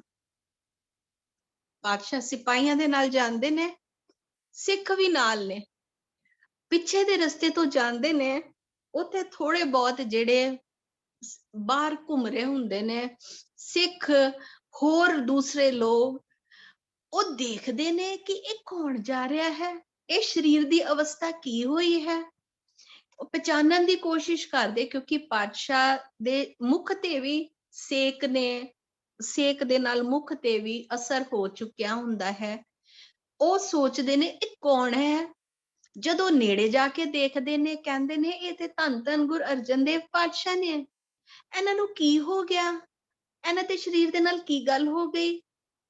ਉਹ ਸੋਚਦੇ ਨੇ, ਉਹ ਵਿਰਾਗ ਕਰਦੇ ਨੇ ਦੇਖ ਕੇ। ਪਾਤਸ਼ਾਹ ਹੌਲੀ ਹੌਲੀ ਜਾਂਦੇ ਨੇ, ਸਹਿਜੇ ਸਹਿਜੇ ਪੈਰ ਰੱਖਦੇ ਨੇ, ਔਰ ਹੌਲੀ ਹੌਲੀ ਜਾ ਕੇ ਜਦੋਂ ਰਾਵੀ ਦੇ ਕੰਢੇ ਤੇ ਪਹੁੰਚਦੇ ਨੇ, ਰਾਵੀ ਦੇ ਕੰਢੇ ਤੇ ਪਹੁੰਚ ਕੇ ਜਦੋਂ ਪਾਣੀ 'ਚ ਪਾਤਸ਼ਾਹ ਹੱਥ ਪਾਉਂਦੇ ਨੇ, ਕਿ ਦੇਖਦੇ ਨੇ ਕਿ ਪਾਣੀ ਬਹੁਤ ਠੰਡਾ ਹੈ। ਪਾਤਸ਼ਾਹ ਹੱਥ ਧੋਂਦੇ ਨੇ, ਮੁਖ ਧੋਂਦੇ ਨੇ, ਥੋੜਾ ਪਾਤਸ਼ਾਹ ਚੂਲੀ ਕਰਦੇ ਨੇ, ਇੱਕ ਚੂਲਾ ਕਰਦੇ ਨੇ। ਔਰ ਇਤਨੇ ਦਿਨ ਦੇ ਬਾਅਦ ਅੱਜ ਪਾਤਸ਼ਾਹ ਨੇ ਆਪਣੇ ਮੁਖ ਦੇ ਵਿੱਚ ਸੰਗਤ ਜੀ ਇੱਕ ਚੂਲਾ ਪਾਣੀ ਦਾ ਪਾਇਆ ਹੈ। ਉਹ ਵੀ ਪੀਣ ਵਾਸਤੇ ਨਹੀਂ, ਪਾਤਸ਼ਾਹ ਨੇ 3 4 5 ਵਾਰੀ ਪਾਤਸ਼ਾਹ ਨੇ ਚੂਲਾ ਕੀਤਾ, ਹੱਥ ਧੋਤੇ। ਭਾਈ ਲੰਗਾਹ ਜੀ ਨੇ ਪਾਤਸ਼ਾਹ ਦੇ ਪੈਰ ਧੋਤੇ, ਅੱਛੀ ਤਰ੍ਹਾਂ ਪੈਰ ਸਾਫ਼ ਕੀਤੇ। ਪਾਤਸ਼ਾਹ ਨੇ ਇਹ ਇਸ ਲਈ ਕੀਤਾ ਕਿਉਂਕਿ ਪਾਤਸ਼ਾਹ ਦੇ ਸਰੀਰ ਦੇ ਅੰਦਰ ਦਾ ਤਾਪਮਾਨ ਬਹੁਤ ਵੱਧ ਚੁੱਕਿਆ ਸੀ, ਕਿਉਂਕਿ 3 4 ਦਿਨ ਪਾਤਸ਼ਾਹ ਸੇਕ ਵਿੱਚ ਰਹੇ ਸੀ ਤੇ ਟੈਂਪਰੇਚਰ ਥੋੜਾ ਸਰੀਰ ਕੂਲ ਡਾਊਨ ਹੋ ਜਾਏ, ਥੋੜਾ ਟੈਂਪਰੇਚਰ ਡਾਊਨ ਹੋ ਜਾਏ। ਪਾਤਸ਼ਾਹ ਪਹਿਲਾਂ ਹੱਥ ਮੂੰਹ ਧੋਂਦੇ ਨੇ, ਪੈਰ ਧੋਂਦੇ ਨੇ, ਔਰ ਫਿਰ ਪਾਤਸ਼ਾਹ ਰਾਵੀ ਦੇ ਵਿੱਚ ਇਸ਼ਨਾਨ ਕਰਦੇ ਨੇ। ਜਦੋਂ ਇਸ਼ਨਾਨ ਕਰਦੇ ਨੇ, ਇਹ ਪਾਤਸ਼ਾਹ ਦਾ ਅਖੀਰੀ ਇਸ਼ਨਾਨ ਸੰਗਤ ਜੀ। ਇਸ਼ਨਾਨ ਕਰਕੇ ਰਾਵੀ ਚੋਂ ਜਦੋਂ ਸਤਿਗੁਰੂ ਬਾਹਰ ਆਉਂਦੇ ਨੇ, ਤੇ ਆ ਕੇ ਫਿਰ ਉਹੀ ਚੱਦਰ ਦੀ ਬੁੱਕਲ ਪਾਤਸ਼ਾਹ ਵਾਪਸ ਆਪਣੇ ਉੱਤੇ ਬੁੱਕਲ ਮਾਰ ਲੈਂਦੇ ਨੇ, ਤਾਂ ਕਿ ਸਰੀਰ ਦੇ ਛਾਲੇ ਕਿਸੇ ਨੂੰ ਦਿਖਣ ਨਾ। ਔਰ ਆ ਕੇ ਪਾਤਸ਼ਾਹ ਬਾਹਰ ਜਪਜੀ ਸਾਹਿਬ ਦਾ ਪਾਠ ਆਰੰਭ ਕਰ ਦਿੰਦੇ ਨੇ, ਔਰ ਬੋਲ ਕੇ ਪਾਤਸ਼ਾਹ ਜਪਜੀ ਸਾਹਿਬ ਦਾ ਪਾਠ ਆਰੰਭ ਕਰਦੇ ਨੇ। ਤੇ ਜਿਸ ਤਰ੍ਹਾਂ ਪਾਤਸ਼ਾਹ ਪਾਠ ਸ਼ੁਰੂ ਕਰਦੇ ਨੇ, ਪਾਤਸ਼ਾਹ ਦੇ ਨਾਲ ਜੋ ਸਿੱਖ ਸੀ ਉਹ ਵੀ ਇਸ਼ਨਾਨ ਕਰਦੇ ਨੇ। ਇਸ਼ਨਾਨ ਕਰਕੇ ਆ ਕੇ ਕੋਲ ਬੈਠ ਕੇ, ਜਿਸ ਤਰ੍ਹਾਂ ਪਰਿਵਾਰ ਪਾਠ ਸਰਵਣ ਕਰਦਾ ਹੈ, ਸਿੱਖ ਵੀ ਪਾਠ ਸਰਵਣ ਕਰਦੇ ਨੇ।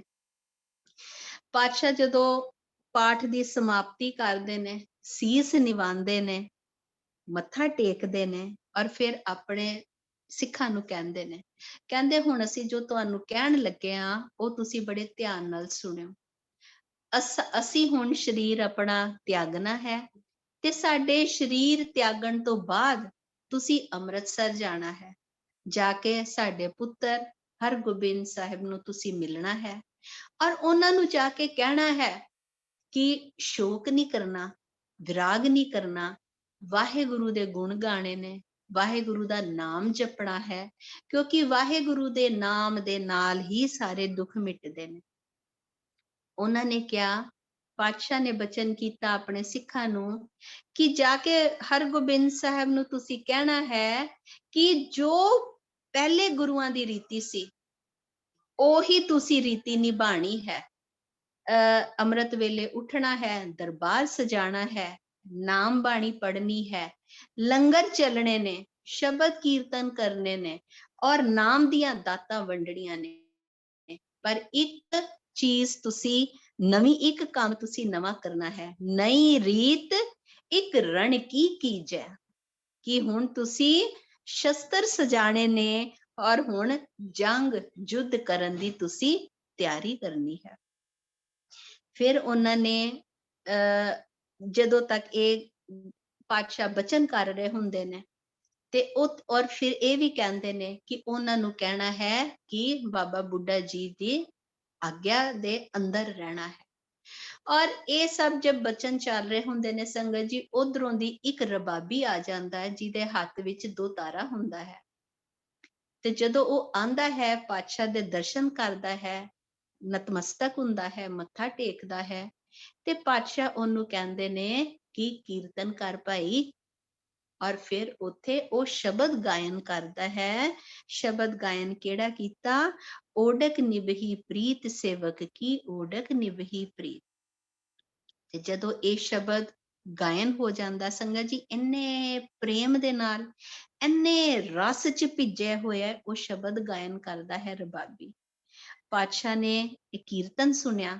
ਜਦੋਂ ਕੀਰਤਨ ਸੁਣਿਆ ਤੇ ਉਧਰੋਂ ਦੇਵੀ ਦੇਵਤਿਆਂ ਨੂੰ ਇਹ ਹੁਣ ਉਹਨਾਂ ਨੂੰ ਪਤਾ ਚੱਲ ਗਿਆ ਕਿ ਪਾਤਸ਼ਾਹ ਹੁਣ ਆਪਣਾ ਸਰੀਰ ਛੱਡਣ ਵਾਸਤੇ, ਇਹ ਹੁਣ ਇਹਨਾਂ ਨੇ ਤਿਆਰੀ ਕਰ ਲਿੱਤੀ ਹੈ, ਪਾਤਸ਼ਾਹ ਨੇ ਆਪਣਾ ਸਰੀਰ ਤਿਆਗਣ ਵਾਸਤੇ। ਤੇ ਸਾਰੇ ਦੇਵੀ ਦੇਵਤਾ, ਪੀਰ, ਸਿੱਧ, ਮੁਨੀ ਜਿੰਨੇ ਵੀ ਸੀ ਸੰਗਤ ਜੀ, ਸਾਰੇ ਜਲਦੀ ਜਲਦੀ ਆ ਰਹੇ ਨੇ ਕਿ ਪਾਤਸ਼ਾਹ ਦੇ ਅਸੀਂ ਦਰਸ਼ਨ ਕਰ ਲਈਏ। ਸਾਰੇ ਆ ਰਹੇ ਨੇ ਦਰਸ਼ਨ ਕਰਨ ਵਾਸਤੇ। ਕੁਝ ਆਕਾਸ਼ੀ ਖੜੇ ਹੋ ਕੇ ਆਕਾਸ਼ ਤੋਂ ਹੀ ਪਾਤਸ਼ਾਹ ਨੂੰ ਨਤਮਸਤਕ ਹੋ ਰਹੇ ਨੇ, ਆ ਰਹੇ ਨੇ ਸੰਗਤ ਜੀ। ਇਹ ਵੀ ਇੱਕ ਗੁਪਤ ਸੰਸਾਰ ਵਿੱਚ ਇੱਕ ਗੁਪਤ ਦੁਨੀਆ ਹੁੰਦੀ ਹੈ। ਇਹ ਸਿੱਧਾਂ ਪੁਰਖਾਂ ਦੀ ਹੈ, ਮਹਾਂਪੁਰਖਾਂ ਦੀ, ਇਹ ਮੁਨੀਆਂ ਦੀ, ਇਹ ਇੱਕ ਗੁਪਤ ਦੁਨੀਆ ਹੁੰਦੀ ਹੈ। ਪਾਤਸ਼ਾਹ ਦੇ ਆ ਕੇ ਚਾਰੋਂ ਪਾਸੇ ਖੜੇ ਹੋ ਜਾਂਦੇ ਨੇ ਸੰਗਤ ਜੀ, ਔਰ ਅਸਮਾਨ ਤੋਂ ਇੱਕ ਵਿਮਾਨ ਵੀ ਆ ਜਾਂਦਾ ਹੈ। ਵਿਮਾਨ ਆ ਜਾਂਦਾ ਸੰਗਤ ਜੀ, ਜਦੋਂ ਕਿਸੇ VIP ਨੇ ਜਾਣਾ ਹੋਏ, ਉਹਦੀਆਂ ਗੱਡੀਆਂ, ਉਹਦੇ ਸੈਨਿਕ, ਉਹਦੇ ਬਾਡੀਗਾਰਡਸ ਉਹਦੇ ਪਹਿਲਾਂ ਹੀ ਆ ਕੇ ਖੜੇ ਹੋ ਜਾਂਦੇ ਨੇ ਕਿ VIP ਨੇ ਜਾਣਾ ਹੈ, ਕਿਸੇ ਅੰਬੈਸਡਰ ਨੇ ਜਾਣਾ ਹੈ। ਤੇ ਪਾਤਸ਼ਾਹ ਨੇ ਸੱਚਖੰਡ ਵੱਲ ਜਾਣਾ ਹੈ, ਪਰਲੋਕ ਜਾਣਾ ਹੈ ਪਾਤਸ਼ਾਹ ਨੇ, ਤੇ ਵਿਮਾਨ ਪਹਿਲਾਂ ਹੀ ਆ ਕੇ ਖੜਾ ਹੋ ਗਿਆ।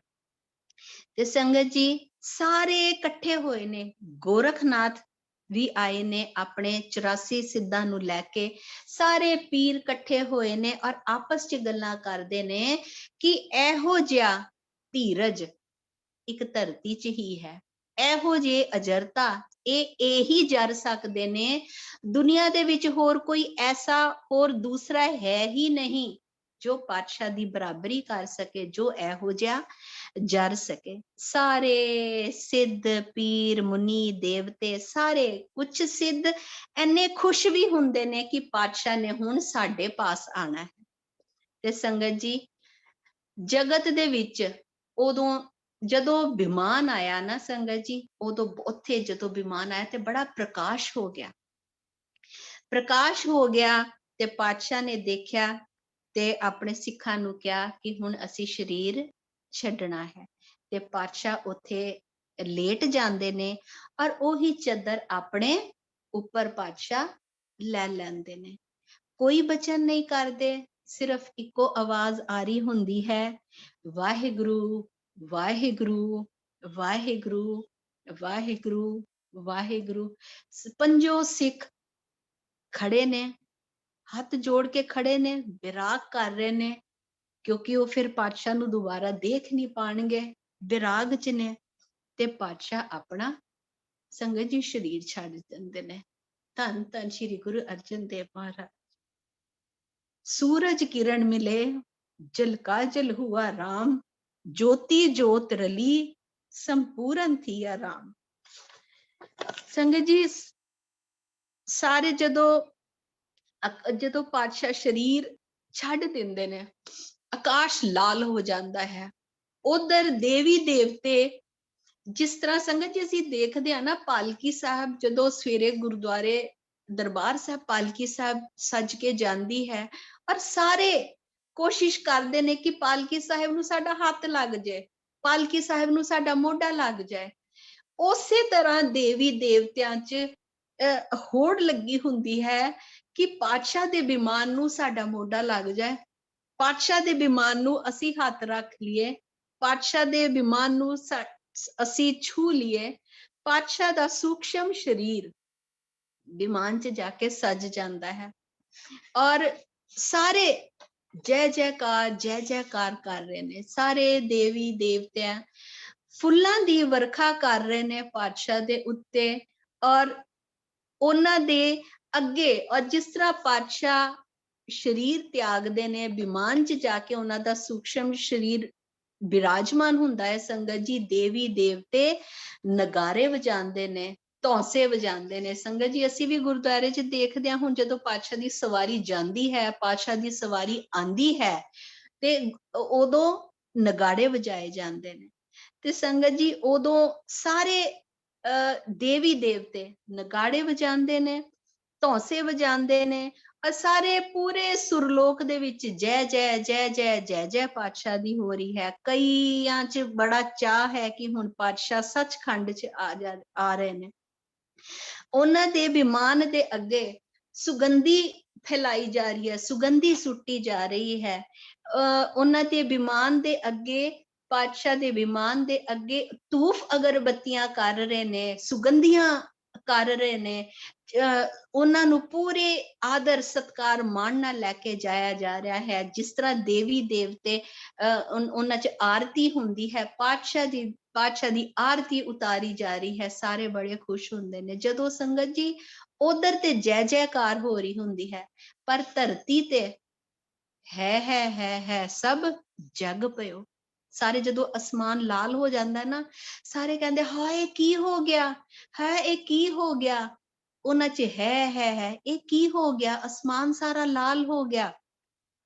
ਇਹ ਦੇਖ ਕੇ ਚੰਦੂ ਦੀ ਨੂੰਹ ਸਮਝ ਜਾਂਦੀ ਹੈ ਕਿ ਪਾਤਸ਼ਾਹ ਨੇ ਆਪਣਾ ਸ਼ਰੀਰ ਤਿਆਗ ਦਿੱਤਾ ਹੈ। ਤੇ ਸੰਗਤ ਜੀ, ਉੱਥੇ ਉਹ ਵੀ ਆਪਣਾ ਸ਼ਰੀਰ ਛੱਡ ਦਿੰਦੀ ਹੈ। ਸਾਰੇ ਦੇਵੀ ਦੇਵਤੇ ਪਾਤਸ਼ਾਹ ਨੂੰ ਨਮਸਕਾਰ ਕਰ ਰਹੇ ਨੇ, ਉਹਨਾਂ ਦੀ ਆਓ ਭਗਤ ਕਰ ਰਹੇ ਨੇ ਔਰ ਉਹਨਾਂ ਦੇ ਕਰਕੇ ਪਾਤਸ਼ਾਹ ਨੇ ਬਚਨ ਕੀਤਾ ਹੁੰਦਾ ਹੈ ਚੰਦੂ ਦੀ ਨੂੰਹ ਨੂੰ, ਤੇ ਔਰ ਉਹਨੂੰ ਵੀ ਪਾਤਸ਼ਾਹ ਦੇ ਪਿੱਛੇ ਉੱਥੇ ਪ੍ਰਵੇਸ਼ ਹੋ ਜਾਂਦੀ ਹੈ, ਉਹਨੂੰ ਵੀ ਪ੍ਰਵੇਸ਼ ਮਿਲ ਜਾਂਦਾ ਹੈ। ਸੰਗਤ ਜੀ, ਸਵਰਗਾਂ ਦੇ ਵਿੱਚ ਜੈ ਜੈਕਾਰ ਹੋ ਰਹੀ ਹੈ। ਸਾਰੇ ਦੇਵੀ ਦੇਵਤੇ ਪਾਤਸ਼ਾਹ ਦੀ ਆਵ ਭਗਤ 'ਚ ਲੱਗੇ ਨੇ, ਉਹਨਾਂ ਦੇ ਸਤਕਾਰ ਦੇ ਵਿੱਚ ਲੱਗੇ ਹੋਏ ਨੇ। ਤੇ ਸੰਗਤ ਜੀ, ਇੱਥੇ ਸਿੱਖ, ਪੰਜੋ ਸਿੱਖ ਪਾਤਸ਼ਾਹ ਦੇ ਇਰਦ ਗਿਰਦ ਬੈਠੇ ਨੇ, ਬਿਰਾਗ ਕਰ ਰਹੇ ਨੇ। ਰਬਾਬੀ ਨੂੰ ਕਹਿੰਦੇ ਹੁਣ ਤੂੰ ਵਡਹੰਸ ਰਾਗ ਗਾ। ਪਾਤਸ਼ਾਹ ਪਰਲੋਕ ਸਿਧਾਰ ਗਏ ਨੇ। ਤੇ ਜਦੋਂ ਸੰਗਤ ਜੀ ਚੰਦੂ ਨੇ ਉੱਧਰ ਦੇਖਿਆ, ਉੱਥੇ ਬੈਠਾ, ਸੋਚਿਆ ਕਿ ਇਤਨੀ ਦੇਰ ਹੋ ਗਈ ਹੈ, ਗੁਰੂ ਜੀ ਵਾਪਸ ਨਹੀਂ ਆਏ ਇਸ਼ਨਾਨ ਕਰਕੇ। ਦੌੜਿਆ ਜਾਂਦਾ ਹੈ, ਉੱਥੇ ਜਾ ਕੇ ਦੇਖਦਾ ਹੈ ਕਿ ਇਹ ਕੀ ਹੋਇਆ ਹੈ। ਉੱਥੇ ਜਾ ਕੇ ਸਿੱਖ ਕਹਿੰਦੇ ਨੇ ਕਿ ਪਾਤਸ਼ਾਹ ਨੇ ਆਪਣਾ ਸ਼ਰੀਰ ਛੱਡ ਦਿੱਤਾ ਹੈ, ਸ਼ਰੀਰ ਤਿਆਗ ਦਿੱਤਾ ਹੈ। ਔਰ ਜਿਸ ਤਰ੍ਹਾਂ ਹੀ ਚੰਦੂ ਇੱਥੇ ਆਂਦਾ ਹੈ, ਪਿੱਛੇ ਹੀ ਉਹਨੂੰ ਸੁਨਾਹ ਮਿਲ ਜਾਂਦਾ ਹੈ ਕਿ ਉਸਦੀ ਨੂੰਹ ਨੇ ਵੀ ਆਪਣਾ ਸ਼ਰੀਰ ਛੱਡ ਦਿੱਤਾ ਹੈ। ਔਰ ਉਹ ਉਸੇ ਪੈਰੀ ਹੀ ਉਹ ਸੰਗਤ ਜੀ ਆਪਣੇ ਉੱਥੇ ਘਰ ਵਾਪਸ ਚਲਾ ਜਾਂਦਾ ਹੈ। ਤੇ ਪਾਤਸ਼ਾਹ ਆਪਣੇ ਸਿੱਖਾਂ ਨੂੰ ਦੱਸ ਕੇ ਗਏ ਹੁੰਦੇ ਨੇ ਕਿ ਜਦੋਂ ਅਸੀਂ ਸ਼ਰੀਰ ਤਿਆਗਾਂਗੇ ਤੇ ਸਾਡੇ ਸ਼ਰੀਰ ਨਾਲ ਕੀ ਕਰਨਾ ਹੈ। ਪਾਤਸ਼ਾਹ ਦੱਸ ਕੇ ਗਏ ਹੁੰਦੇ ਨੇ ਕਿ ਸਾਡਾ ਸੰਸਕਾਰ ਨਹੀਂ ਕਰਨਾ, ਸਾਡੇ ਸ਼ਰੀਰ ਨੂੰ ਤੁਸੀਂ ਇਹ ਰਾਵੀ ਦੇ ਵਿੱਚ ਪ੍ਰਵਾਹ ਕਰ ਦੇਣਾ। ਔਰ ਜਿੰਨੇ ਵੀ ਸਾਡੇ ਜੋ ਵੀ ਸਿੱਖ ਪ੍ਰੇਮੀ, ਜੋ ਵੀ ਪ੍ਰੇਮੀ ਸਾਡੇ ਦਰਸ਼ਨ ਕਰਨਾ ਚਾਹੇ, ਉਹ ਰਾਵੀ ਦੇ ਦਰਸ਼ਨ ਕਰੇਗਾ ਤੇ ਉਹਨੂੰ ਸਾਡੇ ਦਰਸ਼ਨ ਹੋਣਗੇ। ਤੇ ਉਹਨਾਂ ਨੇ, ਪਾਤਸ਼ਾਹ ਨੇ ਸਿੱਖਾਂ ਨੂੰ ਇਹ ਵੀ ਦੱਸਿਆ ਸੀ ਜਾਣ ਤੋਂ ਪਹਿਲਾਂ ਕਿ ਜਦੋਂ ਤੁਸੀਂ ਸਾਡਾ ਸ਼ਰੀਰ ਪ੍ਰਵਾਹ ਕਰੋਗੇ, ਜਲ ਦੀ ਭੇਟ ਕਰੋਗੇ, ਤੇ ਤੁਸੀਂ ਕਿਸ ਤਰੀਕੇ ਨਾਲ ਕਰਨਾ ਹੈ। ਉਹ ਸੰਗਤ ਜੀ, ਹੁਣ ਸਮੇਂ ਹੋ ਗਿਆ ਹੈ।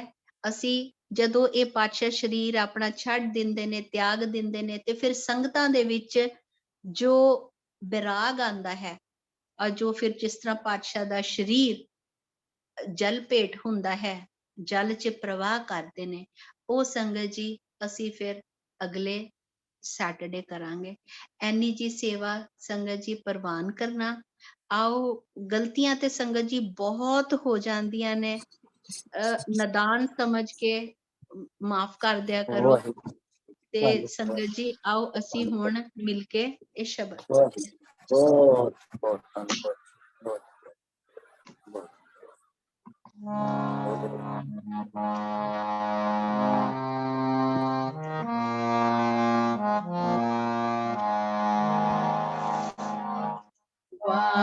वाहे गुरु जी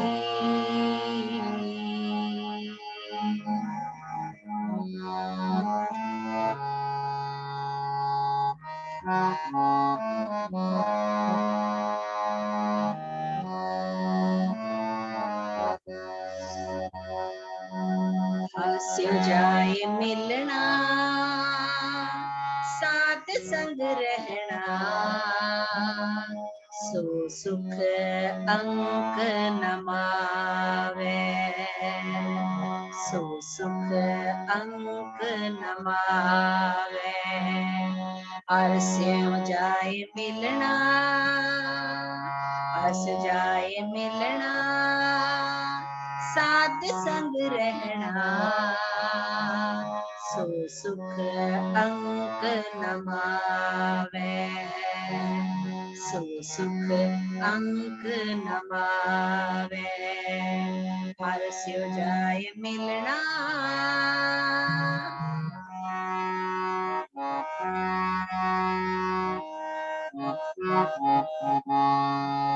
हो कृपाल नानक के स्वामी हर चरण संग समावे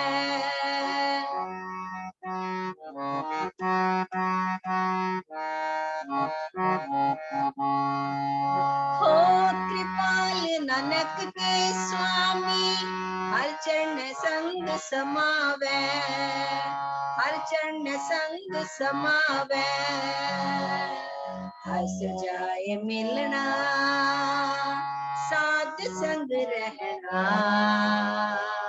सो सुख अंक नमावे सो सुख अंक नमावे हर्ष जाए मिलना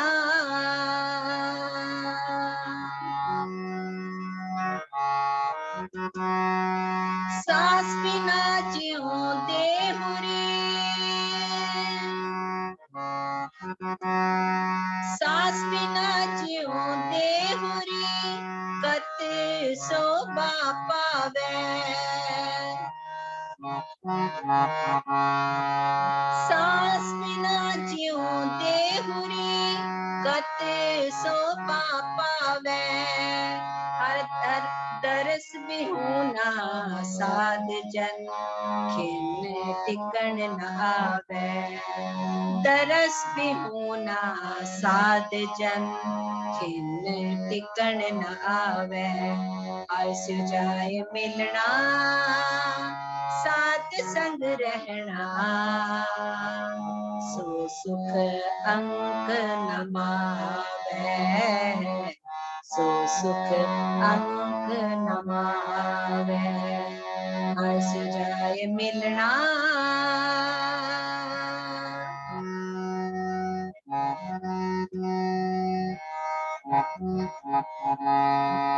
हर बिंजु रहना नरक सुसहना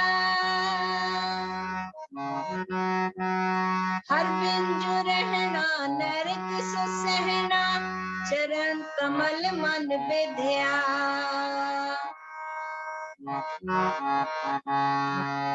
हर बिंजु रहना नरक सुसहना चरण कमल मन विद्या चरण कमल मन विद्या हर रसक बैरागी नाम लेव लागी कतह न जाय निखेदया हर रसक बैरागी नाम लेव लागी कतह न जाय निखेदया हर्ष जाय मिलना साध संग रहना सो सुख अंक नमावे सो सुख अंक नमावे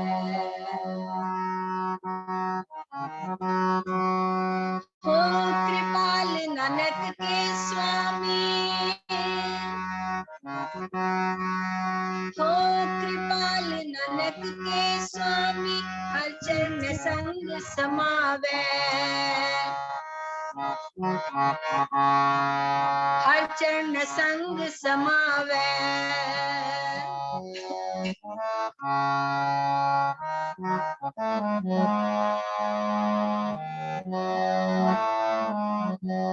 हर्ष जाय मिलना साध संग रहना सो सुख अंक नमावे सो सुख अंक नमावे हर्ष जाय मिलना साध संग रहना सो सुख अंक नमावे सो सुख अंक नमावे हर्ष जाय मिलना हर्ष जाय मिलना हर्ष जाय मिलना हर्ष जाय मिलना